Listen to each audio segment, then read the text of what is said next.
Start करते हैं बेटा, ध्यान दो सबके सब।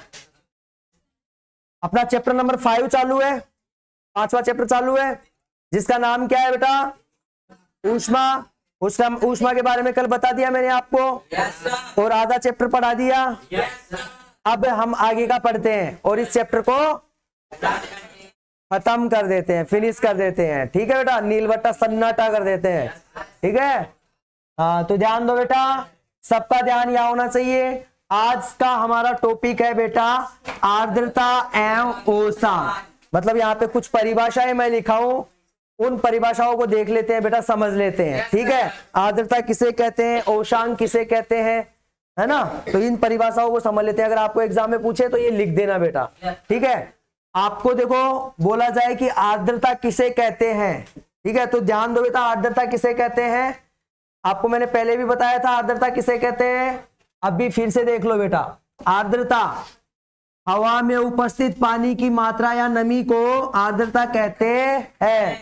हवा होती है बेटा वातावरण में, पर्यावरण में हवा है, हवा के अंदर बेटा नमी होती है, पानी की मात्रा होती है, उसको हम क्या बोलते हैं बेटा? आर्द्रता। क्या बोलते हैं? आर्द्रता। समझ में आया बेटा आर्द्रता किसे कहते हैं? इसके बाद में बात करते हैं बेटा ओशांक की। किसकी? ओशांक। ओशांक किसे कहते हैं? तो ध्यान दो बेटा, ओशांक किसे कहते हैं? एक ओशांक की परिभाषा देखो बेटा, एक विशिष्ट तापमान की हवा को लेकर उसका तापमान कम करते गए तो जिस तापमान पर हवा वाष्प में संतृप्त हो जाती है उस तापमान को ओशांक कहते हैं। मतलब एक विशिष्ट तापमान की हवा दी गई है और उस हवा का तापमान कम करते जा रहे हैं। हवा का तापमान क्या करते जा रहे हैं? कम करते जा रहे हैं। और जिस तापमान के ऊपर वो हवा है वो वाष्प में संतृप्त हो जाएगी, वाष्प में बदल जाएगी बेटा, वहां वो जो तापमान है उसी तापमान को हम क्या कहेंगे बेटा? ओशांक। क्या कहेंगे? ओशांक। समझ में आ गया बेटा?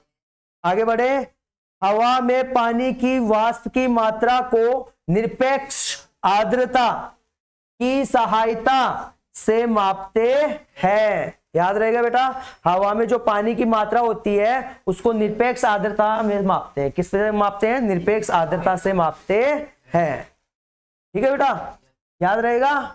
तो एग्जाम में आर्द्रता की परिभाषा पूछे, ओशांक की परिभाषा पूछे तो ये लिख देना बेटा। ठीक है, अब आगे बात करते हैं बेटा निरपेक्ष आर्द्रता किसे कहते हैं। निरपेक्ष आर्द्रता किसे कहते हैं? क्योंकि अभी थोड़ी देर पहले हमने देख लिया कि हवा के अंदर जो पानी की मात्रा होती है उसको निरपेक्ष आर्द्रता की सहायता से मापा जाता है। तो देखते हैं निरपेक्ष आर्द्रता क्या है। इकाई आयतन की हवा में उपस्थित पानी के वाष्प के द्रव्यमान को निरपेक्ष आर्द्रता कहते हैं। मतलब एक इकाई आयतन की आपको हवा दी गई है, हवा है, उसके अंदर उपस्थित पानी के वाष्प के द्रव्यमान को, पानी के वाष्प के द्रव्यमान को निरपेक्ष आर्द्रता कहते हैं। निरपेक्ष आर्द्रता को केजी प्रति मीटर क्यूब में मापते हैं। जो निरपेक्ष आर्द्रता है उसको किलोग्राम प्रति मीटर क्यूब, क्यूब का मतलब समझे ना, घात में 3 होती है तो उसे क्यूब बोलते हैं। क्या बोलते हैं? क्यूब। तो निरपेक्ष आर्द्रता को किलोग्राम प्रति मीटर क्यूब में मापते हैं। ठीक है बेटा, अगर एग्जाम में पूछे निरपेक्ष आर्द्रता की परिभाषा तो ये लिख देना।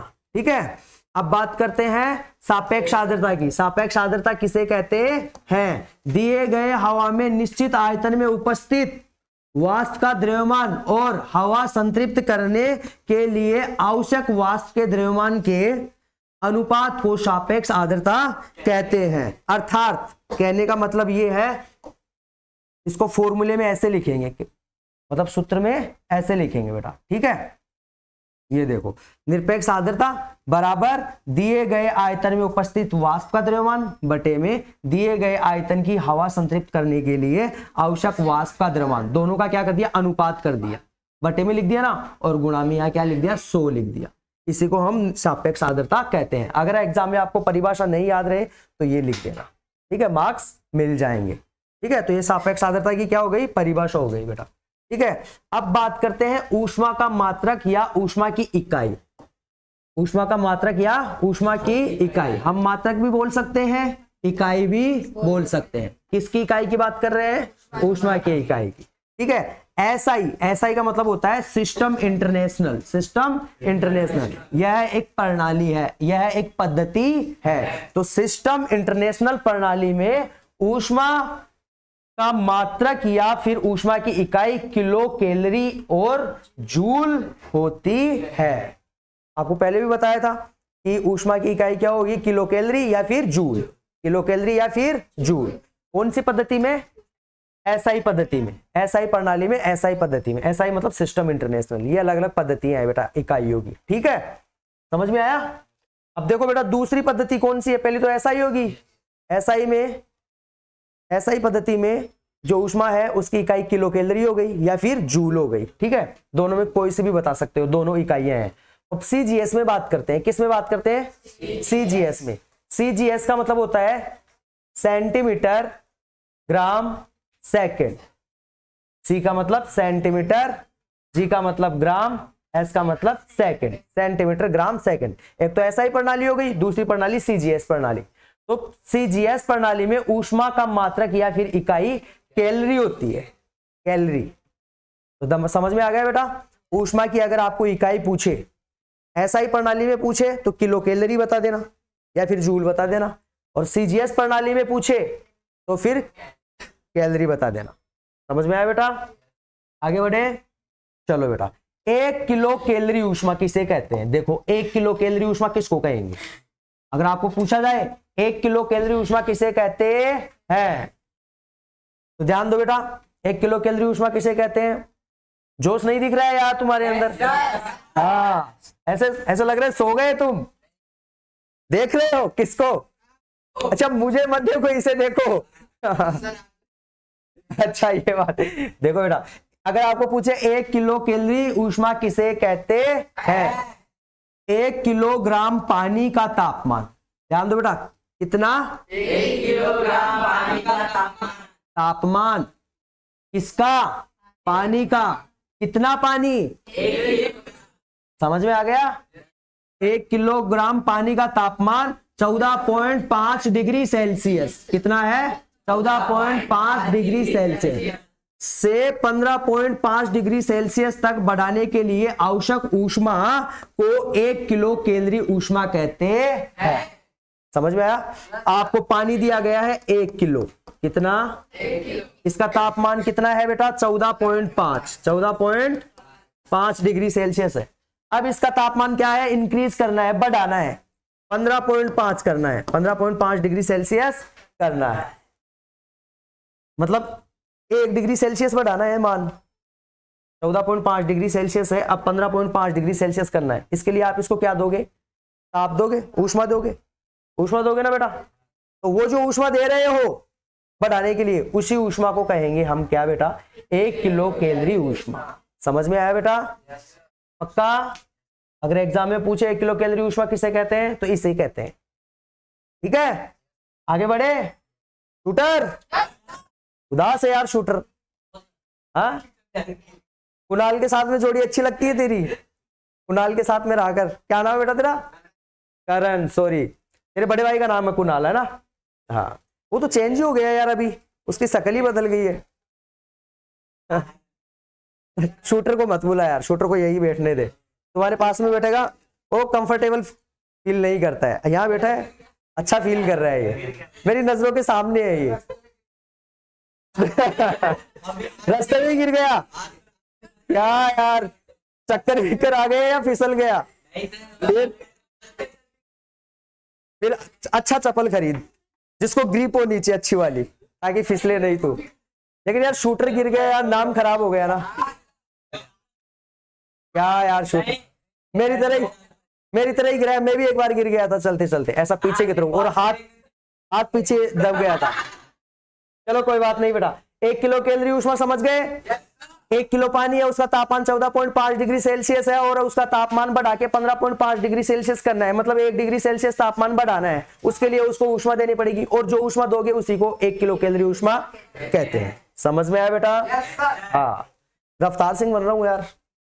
हाँ, सब कुछ रफ्तार में करना पड़ता है। ध्यान दो बेटा, नोट, ध्यान देने योग्य बातें।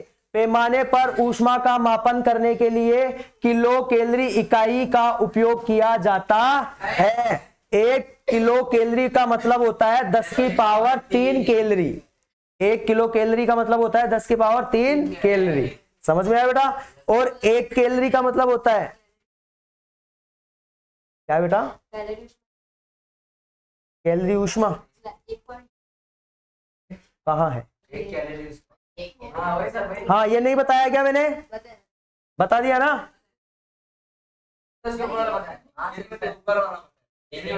हाँ हाँ, ये बताया था, सॉरी बेटा। 1 किलो कैलोरी ऊष्मा की परिभाषा बताइए। 1 कैलोरी ऊष्मा की परिभाषा नहीं बताई।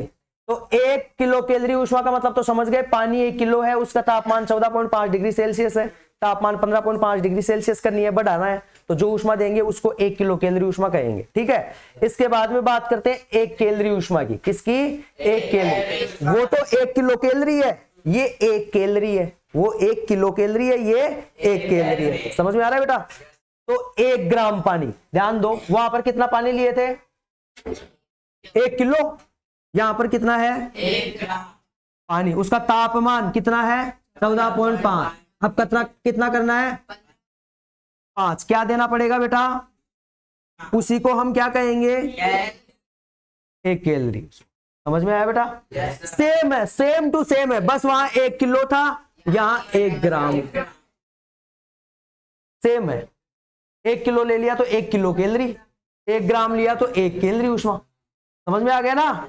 ऐसे याद कर लेना, क्योंकि उसमें किलो आ रहा है इसलिए उसमें किलो लेंगे। सही है, इसमें ग्राम लेंगे। चलो बेटा आगे चले। चलो, ये तो बता ही दिया। और 1 कैलोरी का मतलब कितना होता है? 4.18 जूल। 4.18 जूल। सही बेटा? पॉइंट के बाद में ना दोनों को एक साथ मत बोला करो, एक एक बोला करो। ठीक है, तो 4.18 जूल 1 कैलोरी का मतलब होता है। सही है? हाँ, आगे चले। अब बात करते हैं विशिष्ट ऊष्माधारिता। विशिष्ट ऊष्माधारिता, तो देखते हैं बेटा विशिष्ट ऊष्माधारिता क्या है। क्या कट गया क्या ये? नहीं कटा है। चलो बेटा ध्यान दो, यहां ध्यान होना चाहिए। विशिष्ट ऊष्माधारिता। विशिष्ट ऊष्माधारिता का मतलब क्या है? विशिष्ट ऊष्माधारिता, स्पेसिफिक हीट कैपेसिटी। ध्यान दो बेटा, विशिष्ट ऊष्माधारिता किसे कहते हैं? सबका ध्यान यहां होना चाहिए। शाबाश बेटा। इकाई द्रव्यमान वाले पदार्थ का तापमान 1 डिग्री सेल्सियस से बढ़ाने के लिए दी जाने वाली ऊष्मा को उस पदार्थ की विशिष्ट ऊष्माधारिता कहते हैं। इकाई द्रव्यमान का कोई पदार्थ है, इकाई द्रव्यमान का क्या है? पदार्थ है, उसका तापमान 1 डिग्री सेल्सियस से बढ़ाने के लिए, 1 डिग्री सेल्सियस उसका तापमान है, अब उसका तापमान क्या कर रहे हैं? बढ़ा रहे हैं। कोई पदार्थ है, इकाई द्रव्यमान का क्या है? पदार्थ, उसका तापमान 1 डिग्री सेल्सियस से क्या कर रहे हैं? बढ़ा रहे हैं। बढ़ाने के लिए क्या देनी पड़ेगी? ऊष्मा। तापमान बढ़ाने के लिए क्या देनी पड़ेगी? ऊष्मा। उस पदार्थ को ऊष्मा देना पड़ेगा। उस पदार्थ का तापमान 1 डिग्री सेल्सियस है, अब उसका तापमान बढ़ाना है, तो इसलिए हमें ऊष्मा देनी पड़ेगी। तो उस पदार्थ की विशिष्ट ऊष्माधारिता कहते हैं। जो ऊष्मा दे रहे हैं ना, जो ऊष्मा दे रहे हैं, तो उसी ऊष्मा को हम उस पदार्थ की विशिष्ट ऊष्माधारिता कहते हैं। समझ में आ गया बेटा? पक्का? इकाई द्रव्यमान का कोई पदार्थ है, उसका तापमान 1 डिग्री सेल्सियस है, अब 1 डिग्री सेल्सियस से उसका तापमान बढ़ाना है, इसके लिए हमें उसे ऊष्मा देनी पड़ेगी, और वो जो ऊष्मा हम उसको दे रहे हैं, उसी ऊष्मा को हम पदार्थ की विशिष्ट ऊष्माधारिता कहते हैं। समझ में आ गया? विशिष्ट ऊष्माधारिता को C द्वारा व्यक्त करते हैं। याद रहेगा, विशिष्ट ऊष्माधारिता को किससे लिखा जाता है? C से लिखा जाता है। किससे लिखा जाता है बेटा? C से। याद रहेगा? चलो बेटा, SI प्रणाली में विशिष्ट ऊष्माधारिता की इकाई जूल प्रति केजी डिग्री सेल्सियस होती है। विशिष्ट ऊष्माधारिता है, उसको C से लिखा जाता है। SI प्रणाली में इसकी इकाई जूल प्रति केजी डिग्री सेल्सियस होती है। एग्जाम में अगर आपको पूछे विशिष्ट ऊष्माधारिता की इकाई बताइए, तो आप ये बता देना, जूल प्रति केजी डिग्री सेल्सियस। बता दोगे? ये तो हो गई SI प्रणाली में। अगर CGS में पूछे, CGS प्रणाली में बता देना विशिष्ट ऊष्माधारिता की इकाई CAL मतलब कैलोरी, कैलोरी प्रति ग्राम डिग्री सेल्सियस। केजी को तो ग्राम में लिख देना और यहाँ पे जो जूल है उसको कैलोरी में लिख देना। सही है बेटा, लिख दोगे? तो एसआई प्रणाली में और सीजीएस प्रणाली में दोनों में हो गई बात इकाई की। किसकी इकाई की? विशिष्ट ऊष्माधारिता की इकाई। सही है बेटा, समझ में आया? आगे बढ़े, चलो बेटा आगे बढ़ते हैं। पदार्थों की विशिष्ट ऊष्माधारिता, पदार्थों की विशिष्ट ऊष्माधारिता यहाँ पे मैंने टेबल में बता दिया है, एक टेबल बनाया और उसके अंदर पदार्थों की विशिष्ट ऊष्माधारिता को मैंने लिख दिया है। ठीक है, तो ध्यान दो बेटा, ये विशिष्ट ऊष्माधारिता देखो याद रखना, जो पानी है, ठीक है बेटा, पानी की विशिष्ट ऊष्माधारिता कितनी होती है? 1। पैराफिन है, इसकी विशिष्ट ऊष्माधारिता कितनी होती है? 0.54। पैराफिन देखा है क्या? पानी की जैसे ही दिखता है, सेम टू सेम पानी, और उसको दोनों को साथ में तुम्हारे सामने दिखाऊंगा कांच के गिलास में, तो पहचान नहीं पाओगे कौन पानी है कौन पैराफिन है। ठीक है, हाँ। केरोसिन, केरोसिन मिट्टी का तेल जिसको बोलते हैं, रॉकेल भी बोलते हैं। ठीक है, इसकी विशिष्ट ऊष्माधारिता कितनी होती है? 0.52। एल्यूमिनियम, लोहा, तांबा, चांदी, पारा, सबकी विशिष्ट ऊष्माधारिता लिखी हुई है। ये अपने को काम आएगी कब? जब न्यूमेरिकल सोल्व करेंगे ना आगे, तो अपने को ये विशिष्ट ऊष्माधारिता, ये मान काम आएगा, अपने को ये वैल्यू काम आएगी। समझ में आया? अगर न्यूमेरिकल में पानी आ गया और उसकी विशिष्ट ऊष्माधारिता की बात कर रहा है, तो हम उस विशिष्ट ऊष्माधारिता उसकी 1 लिख देंगे। और विशिष्ट ऊष्माधारिता को किससे लिखा जाता है बेटा? सी से। याद रखना इसको, आगे न्यूमेरिकल में फिर दिक्कतें नहीं आएंगी आपको, नहीं तो बोलोगे सर सी क्या है यहाँ पे। तो याद रखना विशिष्ट ऊष्माधारिता। और ये सब पदार्थ दिए गए हैं और इन पदार्थों की ये विशिष्ट ऊष्माधारिता है। ठीक है बेटा, चले आगे। चलो शाबाश बेटा। शूटर, क्या होता? शूटर बोल रहा है, जान है मतलब शूटर में। पदार्थ द्वारा अवशोषित की गई ऊष्मा, कोई पदार्थ है वो क्या करता है? ऊष्मा को अवशोषित करता है। ऊष्मा को क्या करता है? अवशोषित करता है। तथा खोई गई ऊष्मा ज्ञात करने के लिए सूत्र। कोई पदार्थ है, ऊष्मा अवशोषित कर रहा है, ऊष्मा क्या कर रहा है? अवशोषित कर रहा है, या फिर ऊष्मा को खो रहा है, या फिर ऊष्मा को खो रहा है। ऊष्मा खो रहा है मतलब ऊष्मा को उत्सर्जित कर रहा है, ऊष्मा बाहर निकल रही है, उससे उससे ऊष्मा बाहर निकल रही है। समझ में आया? Yes sir. तो कोई पदार्थ या तो ऊष्मा अवशोषित कर रहा है या फिर ऊष्मा खो रहा है। ठीक है, जैसे एक छोटा सा एग्जाम्पल ही समझ लो बेटा, छोटा सा एग्जाम्पल ही समझ लो बेटा। घर पे खाना बनाती है मम्मी? बनाती है ना? तो रोटी जिसके ऊपर बनाते हैं, तवा, तवा को स्टोव के ऊपर रखते हैं, तो बेस, तो वो तवा गर्म होता है ना, मतलब वो क्या कर रहा है? ऊष्मा को अवशोषित कर लिया। फिर हम स्टोव को बंद कर देते हैं और उसको रख देते हैं तवे को, तो तवा धीरे धीरे ठंडा होता जाता है, मतलब वो ऊष्मा खो रहा है। ऊष्मा क्या कर रहा है? खो रहा है, उत्सर्जित कर रहा है, ऊष्मा खो रहा है वो। समझ में आया बेटा? पहले उसने अवशोषित की ऊष्मा, स्टोव बंद कर दिया, तो अब वो ऊष्मा खो रहा है। समझ में आ रहा है?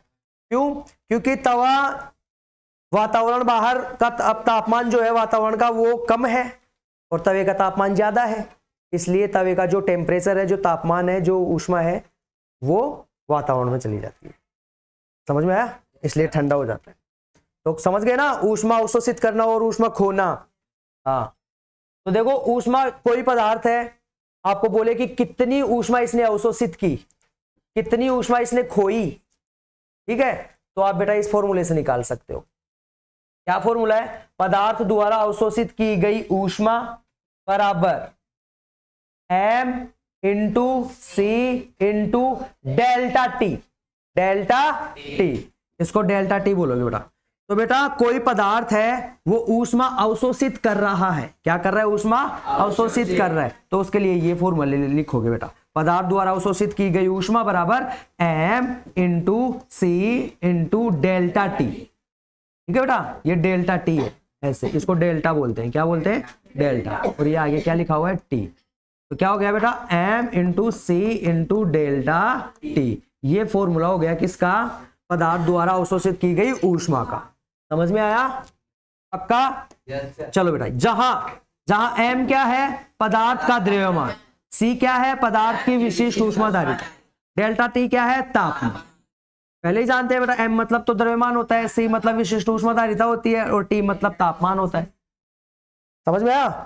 तो पदार्थ, यहां पे ध्यान दो बेटा, पदार्थ द्वारा अवशोषित की गई ऊष्मा, पदार्थ क्या कर रहा है? ऊष्मा को अवशोषित कर रहा है, मतलब तापमान में वृद्धि हो रही है, इसलिए यहां पे डेल्टा टी का मतलब क्या लिखोगे? तापमान में वृद्धि। समझ में आया? अब बात करते हैं पदार्थ द्वारा खोई गई ऊष्मा। पदार्थ द्वारा वही फॉर्मूला है, सेम फॉर्मूला है। या पदार्थ ऊष्मा खो रहा है या फिर अवशोषित कर रहा है, दोनों के लिए सेम है, m into C into delta T. बस यहाँ पे एक चेंजेस ये है, m का मतलब पदार्थ का द्रव्यमान, c का मतलब विशिष्ट ऊष्माधारिता और डेल्टा टी का मतलब तापमान होता है। लेकिन कौन सा तापमान? जब पदार्थ अवशोषित कर रहा है, तापमान ऊष्मा को अवशोषित कर रहा है तो तापमान में वृद्धि होती है, और जब पदार्थ ऊष्मा को खोता है तो तापमान में, तो यहाँ पे डेल्टा टी का मतलब क्या होगा? तापमान में कमी, तापमान में कमी। समझ में आया बेटा? आगे चले, अब बात करते हैं ऊष्मा विनिमय। ऊष्मा विनिमय, ऊष्मा विनिमय किसे कहते हैं? विनिमय मतलब आदान प्रदान करना, लेना और देना, लेना और देना। समझ में आया बेटा?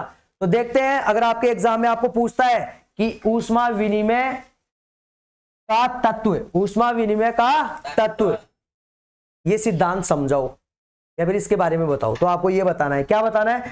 ध्यान दो, सबका ध्यान यहां बेटा, अट्ठे देखो, गर्म और ठंडी वस्तु को एक साथ रखने पर गर्म वस्तु का तापमान कम होता है और ठंडी वस्तु का तापमान बढ़ता है। देखो बेटा, ये कोई गर्म वस्तु है, ठीक है, और ये कोई ठंडी वस्तु है। इन दोनों को पास पास में रख दिया, दोनों को पास पास में रख दिया, या फिर टच करके रख दिया, दोनों को क्या करके रख दिया बेटा? टच करके रख दिया, ऐसे इसके पास पास में ही रख दिया, बी वस्तु को भी, ये ठंडी है। अब बेटा दोनों को पास पास में रख दिया, तो आपको मैंने पहले भी बताया है, इसका तापमान ज्यादा है, इसका तापमान कम है, तो ऊष्मा कहां से कहां जाएगी? ए से बी में जाएगी। तो इसका तापमान तो कम होते जाता है और इसका तापमान ज्यादा होते जाता है, बढ़ता जाता, इसका तापमान बढ़ते जाता है। तो यही बात है, गर्म और ठंडी वस्तु को जब पास पास में रख देते हैं तो क्या होता है? गर्म वस्तु का तापमान तो कम होते जाता है और ठंडी वस्तु का तापमान बढ़ता जाता है। समझ में आया? यह क्रिया तब तक होती है जब तक दोनों वस्तुओं का तापमान समान न हो जाए। और ये ऊष्मा इसको कब तक देती रहेगी? ये वस्तु जब तक कि दोनों वस्तुओं का तापमान इक्वल नहीं हो जाए, बराबर नहीं हो जाए। समझ में आया? इस क्रिया में गर्म वस्तु ऊष्मा खो देती है और ठंडी वस्तु ऊष्मा ग्रहण करती है, क्योंकि ये देखो गर्म वस्तु ये तो ऊष्मा खो रही है और ये ऊष्मा को ग्रहण कर रही है। समझ में आ रहा है बेटा? ग्रहण करती है। अब यदि ध्यान दो बेटा, अब यदि क्या करेंगे? दिख तो रहा है ना बेटा? थोड़ा जूम और करूं? चलो बेटा जूम कर देता हूं। तो ध्यान दो बेटा, गर्म वस्तु को ठंडी वस्तु को पास पास में रखा तो गर्म वस्तु तो ऊष्मा खोती है और ठंडी वस्तु ऊष्मा को ग्रहण करती है। ठंडी वस्तु का वो तापमान बढ़ता है, गर्म वस्तु का तापमान कम होता है जब उनको पास पास में रखा जाता है, ठीक है। अब यदि दोनों वस्तुओं को ऊष्मारोधी पेटी में रख दिया जाए जिसमें ऊष्मा बाहर भी नहीं जाए तथा अंदर भी नहीं जाए, एक ऐसी ऊष्मारोधी पेटी लेनी है, उसके अंदर ऊष्मा अंदर भी नहीं जाए और बाहर भी नहीं जाए, ऐसी पेटी में दोनों वस्तुओं को रख देना है, दोनों वस्तुओं को रख देना है, ठंडी को भी और गर्म को भी। तो हमें यह तत्व प्राप्त होगा कि, तो हमें क्या तत्व प्राप्त होगा कि गर्म वस्तु द्वारा खोई गई ऊष्मा ठंडी वस्तु द्वारा ग्रहण की गई ऊष्मा के बराबर होती है। बेटा गर्म वस्तु को ठंडी वस्तु को एक ऊष्मारोधी पेटी में रख दिया, देखो ध्यान दो, ऐसे एक पेटी लिया, इसमें गर्म वस्तु को भी रख दिया और ठंडी वस्तु को भी रख दिया, पेटी को बंद कर दिया, ठीक है। ये ऊष्मारोधी पेटी है, ऊष्मा अंदर भी नहीं जा रही है बाहर भी नहीं जा रही। गर्म वस्तु ए है, ये ऊष्मा खोएगी, और बी वस्तु ठंडी है, ये ऊष्मा को ग्रहण करेगी, और ये जब तक होता रहेगा जब तक कि दोनों का तापमान बराबर नहीं हो जाए, दोनों का तापमान बराबर न हो जाए। अब बेटा जितनी इसने ऊष्मा खोई है और जितनी इसने ऊष्मा ग्रहण की है, दोनों ऊष्मा बराबर होगी, दोनों ऊष्मा क्या होगी? बराबर। सीधी सी बात है ना बेटा, जितनी ऊष्मा ये खोएगा उतनी तो ये ग्रहण करेगा बेटा दूसरी वस्तु, सही है ना। तो इसके द्वारा खोई गई ऊष्मा और इसके द्वारा ग्रहण की गई ऊष्मा दोनों बराबर होंगी, दोनों बराबर होंगी, सही है ना बेटा। सीधी सी बात है, जितना पैसा मैं आपको दूंगा उतना ही तो आपके पास होगा, मैं 100 रुपया आपको दूंगा तो 100 रुपया ही होगा ना, 500 दूंगा तो 500 होगा। ऐसे ही जितनी ऊष्मा ये खोएगी उतनी ही ऊष्मा ये ग्रहण करेगी, मतलब इसके द्वारा खोई गई ऊष्मा और इसके द्वारा ग्रहण की ऊष्मा दोनों बराबर होगी, दोनों बराबर होगी। इसी तत्व को ऊष्मा विनिमय का तत्व कहते हैं। तो इसके द्वारा गर्म वस्तु द्वारा खोई गई ऊष्मा और ठंडी वस्तु द्वारा ग्रहण की गई ऊष्मा दोनों बराबर है, ये तत्व हमें प्राप्त हुआ। तो इसी तत्व को हम क्या कहेंगे बेटा, ऊष्मा विनिमय का तत्व। अगर आपके एग्जाम में आता है तो ये कॉपी पेस्ट कर देना, छाप देना, सही है पक्का। चलो बेटा अब बात करते हैं विशिष्ट ऊष्माधारिता का मापन। विशिष्ट ऊष्माधारिता का मापन, विशिष्ट ऊष्माधारिता का मापन देखते हैं बेटा। विशिष्ट ऊष्माधारिता का मापन देखो बेटा, सबका ध्यान यहाँ पे। पदार्थ की विशिष्ट ऊष्माधारिता का मापन मिश्रण पद्धति से करते हैं। कोई भी पदार्थ है उसकी विशिष्ट ऊष्माधारिता का हम मापन करेंगे तो कौन सी पद्धति से करेंगे, मिश्रण पद्धति से। कौन सी पद्धति से, मिश्रण पद्धति से। कैलोरी मापी उपकरण की सहायता से इसका मापन किया जाता है। तो कैलोरी मापी एक उपकरण होता है, ठीक है, कैलोरी मापी उपकरण, इसकी सहायता से इसका मापन किया जाता है विशिष्ट ऊष्माधारिता का। सही है बेटा, याद रहेगा। आगे चले। नोट, नोट लगाया है 500 का, ठीक है, 2000 का नहीं है क्योंकि 2000 का बंद हो गया है, नकली नोट हो गया ना। 500 का सबसे बड़ा भी वही है। तो चलो बेटा देखो ये 500 का नोट क्या बोल रहा है, सबका ध्यान यहाँ पे। ऊष्मा दिया गया ठोस पदार्थ कैलोरी मापी के पानी में डाला गया तो गर्म ठोस पदार्थ से कैलोरी मापी के पानी तथा कैलोरी मापी में ऊष्मा स्थानांतरण की क्रिया शुरू होगी। ये बोल रहा है कि एक ठोस पदार्थ है, क्या है, एक ठोस पदार्थ, सही है बेटा, जिसको क्या दी गई है, ऊष्मा। ठोस पदार्थ को क्या दी गई है, ऊष्मा। ऊष्मा दी गई है मतलब उसका तापमान हो गया ज्यादा, ठीक है। अब उसको क्या किया, कैलोरी मापी के पानी में डाल दिया। इस पदार्थ को क्या किया, कैलोरी मापी के पानी में डाल दिया। अब कैलोरी मापी के पानी में डालेंगे ना, ठोस पदार्थ को ऊष्मा दी गई है और उसको कैलोरी मापी के पानी में डाल दिया, तो ठोस पदार्थ में से ऊष्मा कैलोरी मापी में भी जाएगी और कैलोरी मापी के पानी में भी जाएगी। कैलोरी मापी और कैलोरी मापी का पानी दोनों ठोस पदार्थ से ऊष्मा ग्रहण कर लेंगे, दोनों क्या कर लेंगे, ऊष्मा ग्रहण कर लेंगे, ठीक है। और ठोस पदार्थ अपनी ऊष्मा खोता रहेगा और वो दोनों ग्रहण करते रहेंगे, ठीक है। यह क्रिया तब तक होती रहेगी जब तक ठोस पदार्थ, पानी तथा कैलोरी मापी तीनों का तापमान समान न हो जाए। तो ठोस पदार्थ उसमें डालोगे, ठोस पदार्थ अपनी ऊष्मा खोएगा, पानी और कैलोरी मापी दोनों ऊष्मा ग्रहण करेंगे और यह क्रिया तब तक चलेगी जब तक कि ठोस पदार्थ का, पानी का और कैलोरी मापी का तीनों का टेम्परेचर, तापमान बराबर ना हो जाए, तब तक ये क्रिया चलती रहेगी। सही है बेटा, आगे चले। चलो बेटा अब ध्यान दो बेटा, यहां पे ध्यान दो। ठोस पदार्थ द्वारा दी गई ऊष्मा, यहां देखो बेटा मैंने ऐसे लिखा है यहाँ पे, ठोस पदार्थ द्वारा दी गई ऊष्मा। अभी आपको मैंने बताया कि ठोस पदार्थ है उसको ऊष्मा दी गई है, उसको कैलोरी मापी के पानी में डाल दिया तो पानी भी ऊष्मा लेगा और कैलोरी मापी भी ऊष्मा लेगा और यह क्रिया तब तक चलेगी जब तक तीनों का तापमान समान नहीं होगा। तो बेटा ध्यान दो, ठोस पदार्थ द्वारा दी गई ऊष्मा मतलब ठोस पदार्थ ने कितनी ऊष्मा खोई है, ठोस पदार्थ ने कितनी ऊष्मा खोई है, क्योंकि अभी भी डाला था ना उसको पानी में, तो ठोस पदार्थ तो ऊष्मा ही खो रहा है, मतलब ऊष्मा दे रहा है, वो ऊष्मा दे रहा है। तो उसके द्वारा दी गई ऊष्मा या फिर उसके द्वारा खोई गई ऊष्मा, उसको मैंने क्यू से लिखा है। किससे लिखा है, क्यू से। वो किसके बराबर होगी बेटा, वो ऊष्मा किसके बराबर होगी, मतलब कैलोरी मापी द्वारा ग्रहण की गई ऊष्मा और पानी द्वारा ग्रहण की गई ऊष्मा, क्योंकि ये दोनों ही तो ऊष्मा ले रहे हैं ठोस पदार्थ से। इन दोनों के द्वारा ली गई ऊष्मा को जब जोड़ देंगे, जब जोड़ देंगे तो हमें पता चल जाएगा कि इसने है ना इतनी ऊष्मा खो दी है। समझ में आया, समझ में आया ना। सपोज करो, ये समझ में आया कि नहीं आया, पहले मुझे ये बताओ कि ठोस पदार्थ ने ऊष्मा खोई है, वो कैसे पता चलेगा, मतलब इन दोनों ने कितनी ऊष्मा ली है, दोनों को जोड़ देंगे तो पता चल जाएगा कि इसने इतनी ऊष्मा खोई है। सही है, यहां पे ध्यान दो, यहां लिखा है मैंने, यहां क्यों, इसके अंदर क्यों आया है ना, तो क्यों ठोस पदार्थ का द्रव्यमान इंटू ठोस की विशिष्ट ऊष्माधारिता इंटू तापमान में कमी। ध्यान दो बेटा, इसको मैंने कैसे लिखा है, ये क्यू लिखा है, ये लिख दिया क्यू। ठीक है, इसने कितनी ऊष्मा खोई है, इसने कितनी ऊष्मा खोई है। थोड़ी देर पहले मैंने आपको फॉर्मूला बताया था कि कोई भी पदार्थ कितनी ऊष्मा खो रहा है या फिर कितनी ऊष्मा ग्रहण कर रहा है, ये हम कौन से फॉर्मूले से पता लगाएंगे, m into C into delta T. इसी से पता लगाएंगे कि पदार्थ ने कितनी ऊष्मा खोई है या फिर कितनी ग्रहण की है, वही फॉर्मूला है, ध्यान दो।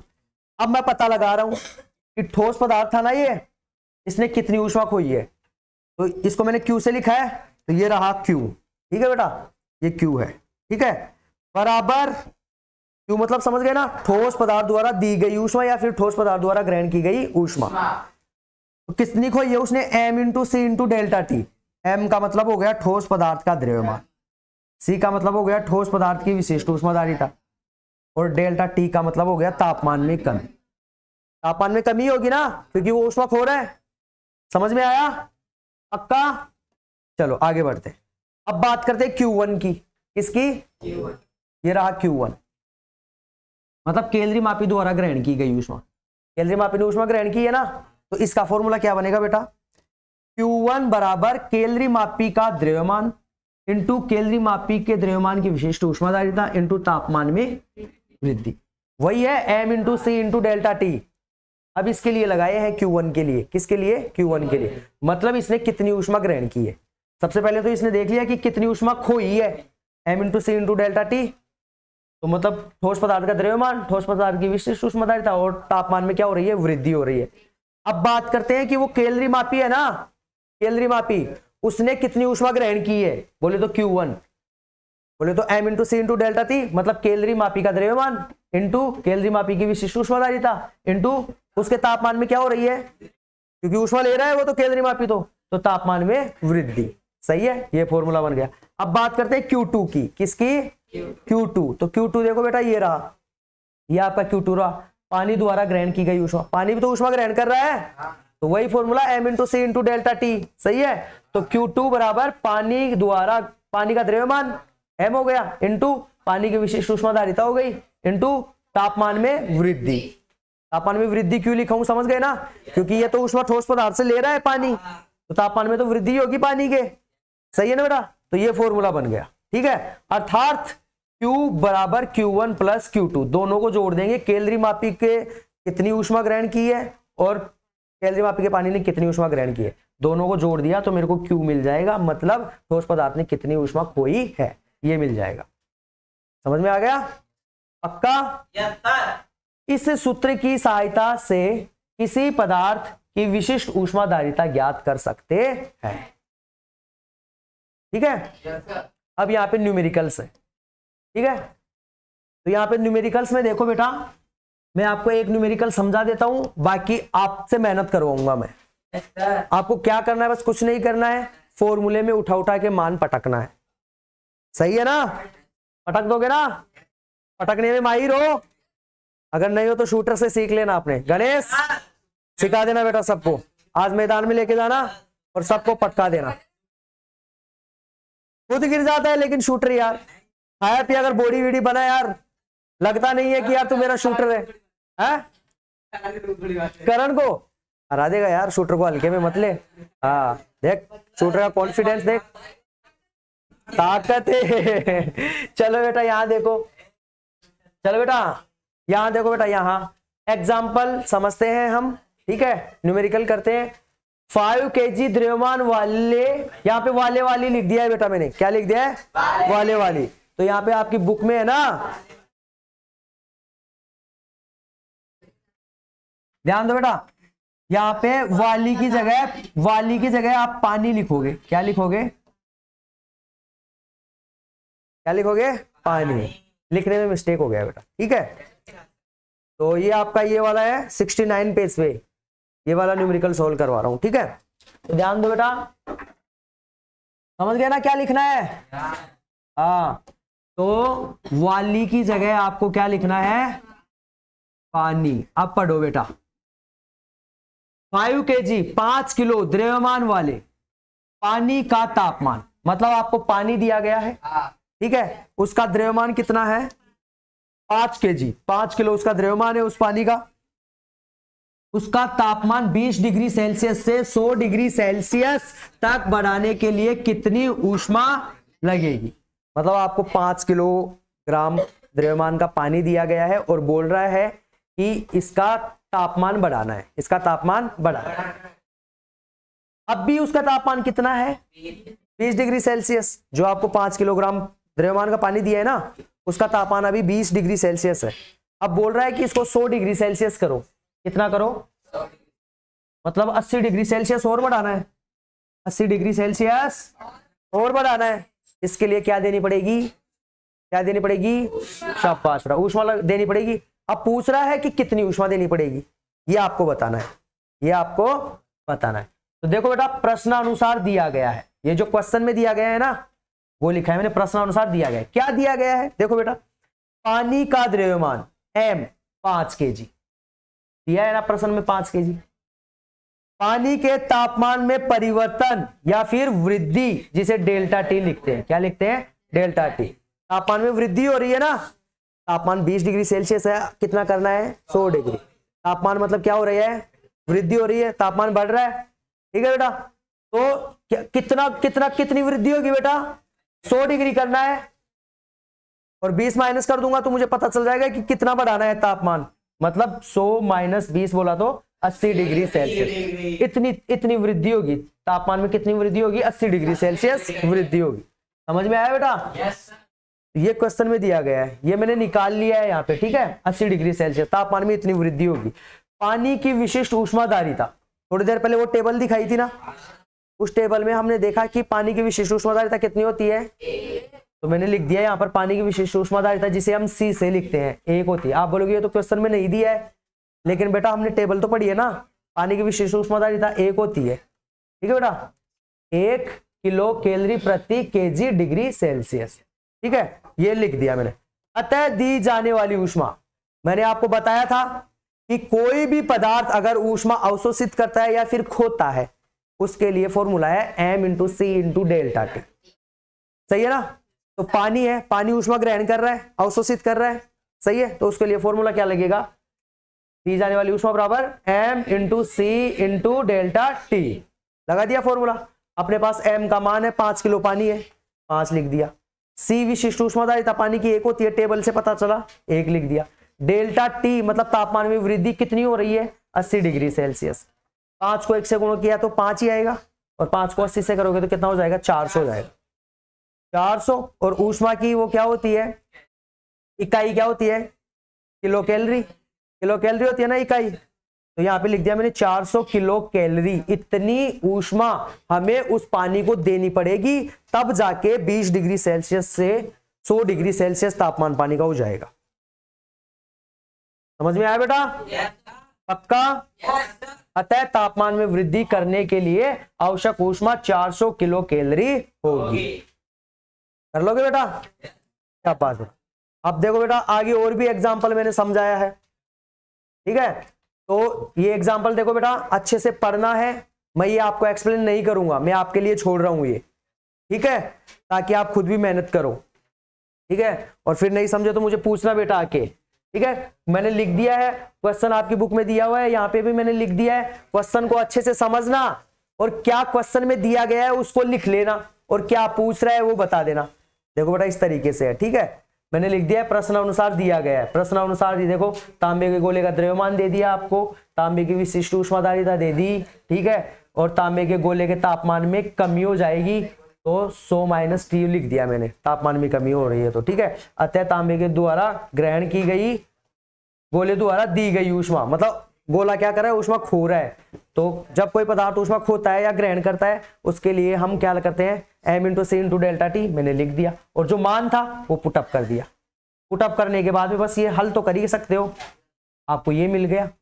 ठीक है, इसके बाद में पानी द्वारा अवशोषित की गई ऊष्मा, तांबे के गोले को पानी में डाला है, तो तांबे का गोला गर्म था, उसने तो ऊष्मा खोई है। उसने कितनी ऊष्मा खोई है? इतनी ऊष्मा खोई है, हमने निकाल लिया। अब बात करेंगे पानी की, कि पानी ने कितनी ऊष्मा अवशोषित की है? वही m × c × डेल्टा टी।